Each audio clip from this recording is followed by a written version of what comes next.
नमस्कार प्रिय बच्चों। हम देख रहे हैं कि मधु काकरिया जी साना साना हाथ जोड़ी पाठ के अंतर्गत गंतोक से युमथांग के लिए निकली हैं और रास्ते में वे अनेक प्रकार के प्राकृतिक दृश्यों के साथ ही वहाँ के लोगों के कठोर जीवन यापन की झलक अपनी आंखों से देखती है और वो पाती हैं कि भारत की आम जनता चाहे किसी भी हिस्से में रह रही हो, सबकी कहानी एक ही जैसी है। कुछ लोगों के हिस्से में सब सुख हैं तो कुछ के हिस्से में सिर्फ दुख और आंसू हैं। इसी क्रम में आगे देखिए, तभी मेरी सहयात्री मणि और जितेन मुझे खोजते खोजते वहाँ तक आ गए थे।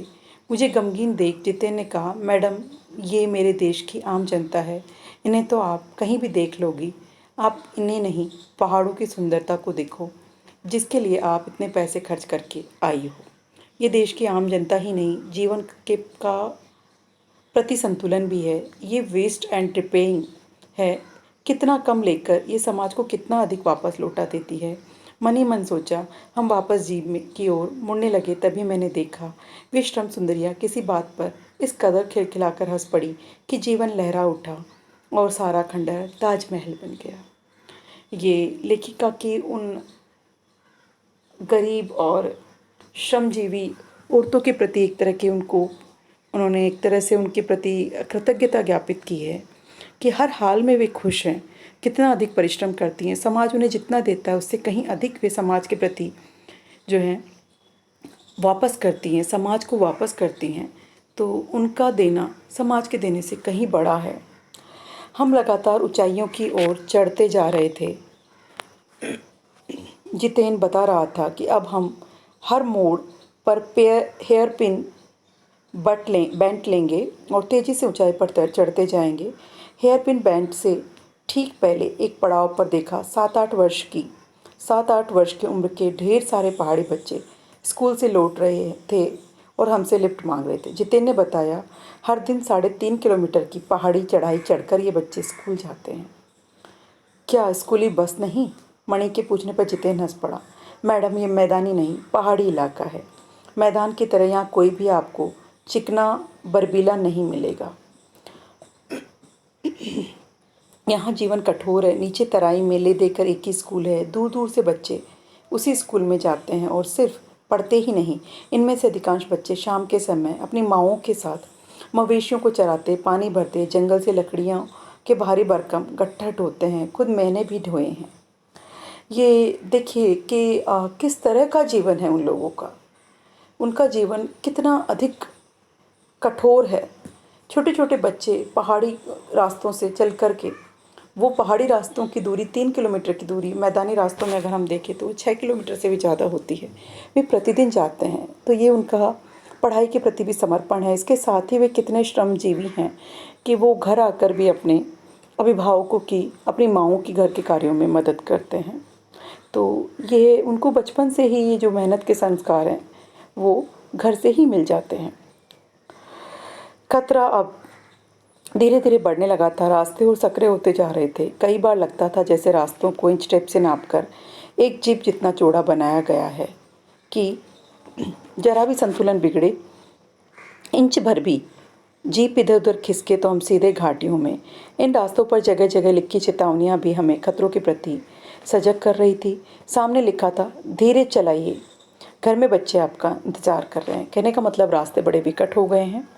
थोड़ा और आगे बढ़े कि फिर एक चेतावनी, we care man at around, पर हमें नरभक्षी जानवर नहीं, दूध देने वाले याक दिखे। काले काले ढेर सारे याक, पहाड़ों पर गिरती बर्फ से प्राकृतिक ढंग से रक्षा करने वाले घने घने बालों वाले याक। ये याक पशु जो है बेटा, ये पहाड़ी स्थानों पर मिलते हैं और ये जो है बड़े बड़े बालों से ढके होते हैं। ये बाल प्रकृति ने शायद इन्हें वहाँ की ठंडक से बचाने के लिए बख्शे हैं। सूरज ढलने लगा। हमने देखा कुछ पहाड़ी औरतें गायों को चराकर वापस लौट रही थी। कुछ के सिर पर लकड़ियों के भारी भरकम गट्ठर थे। ऊपर आसमान फिर धुंध और बादलों से घिरा हुआ था। उतरती संध्या में जीप अब चाय के बागानों से गुजर रही थी। फिर एक दृश्य ने मुझे खींचा। नीचे चाय के हरे भरे बागानों में कई युवतियाँ बोकू पहने चाय की पत्तियां तोड़ रही थी। नदी की तरह उफान लेता उनका यौवन और श्रम में दमकता गुलाबी चेहरा। एक युवती ने चटल लाल रंग का बोकू पहन रखा था। सघन हरियाली के बीच चटक लाल रंग डूबते सूरज की स्वर्णिम और सात्विक आभा में कुछ इस तरह इंद्रधनुषी छटा बिखेर रहा था। मंत्रमुग्ध सी मैं चीख पड़ी थी, इतना अधिक सौंदर्य मेरे लिए असह्य था। लेखिका बता रही हैं कि वे अब जो है वापस नीचे की ओर आ रही हैं और वहाँ वे चाय के बागानों में जो काम करती हुई श्रम सुंदरियाँ हैं उनको देख रही हैं। वो वहाँ का पारंपरिक जो परिधान है बोकू पहने हुए हैं और बहुत ही सुंदर लग रही है। श्रम से उनका जो चेहरा है वो लाल हो रहा है और सघन हरियाली के बीच में वो लालिमा और भी अधिक सुंदर लग रही हैं। युमथांग पहुंचने के लिए हमें रात भर लायुंग में पड़ाव लेना था। गगनचुंबी पहाड़ों के तल में सांस लेती एक नन्ही सी शांत बस्ती लायुंग। सारी दौड़ धूप से दूर जिंदगी जहां निश्चिंत सो रही थी। हम ठहरे थे तिस्ता नदी के तीर पर बसे लकड़ी के एक छोटे से घर में। मुंह हाथ धोकर मैं तुरंत ही तिस्ता नदी के किनारे बिखरे पत्थरों पर बैठ गई थी। सामने बहुत ऊपर से बहता झरना नीचे कलकल बहती तिस्ता में मिल रहा था। मंदिम मंदिम मतलब धीमी हवा बह रही थी। पेड़ पौधे झूम रहे थे। गहरी बादलों की परत ने चांद को ढक रखा था। बाहर परिंदे और लोग अपने घरों को लौट रहे थे। वातावरण में अद्भुत शांति थी। मंदिर की घंटियों सी घुंघरुओं की रुंझुनाहट थी। आंखें अनायास भर आई। ज्ञान का नन्हा सा बूंदी सत्व जैसे भीतर उगने लगा।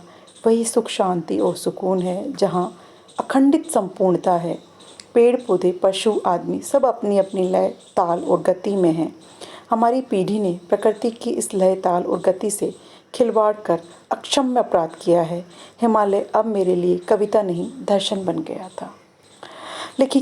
लेखिका यहाँ आकर के प्राकृतिक सौंदर्य में इतनी अधिक समा गई हैं कि उन्हें लगता है कि जीवन की वास्तविकता यही है, क्योंकि यहाँ ना तो पशु प्रकृति मनुष्य किसी के बीच में भेदभाव नहीं है। सब अपनी लय में अपनी ताल में अपने सुरों में एकाकार होकर के एक दूसरे के साथ जो है संपूर्णता का अनुभव कर रहे हैं। अब लेखिका को लग रहा है कि हिमालय उनके लिए एक काव्य न रह करके एक दर्शन बन गया है, अर्थात वे जीवन के अनसुलझे रहस्यों को इसके माध्यम से सुलझाने का प्रयास कर रही हैं। तो बहुत ही सुंदरता के साथ उनका दार्शनिक विवरण भी उन्होंने दिया है। धन्यवाद।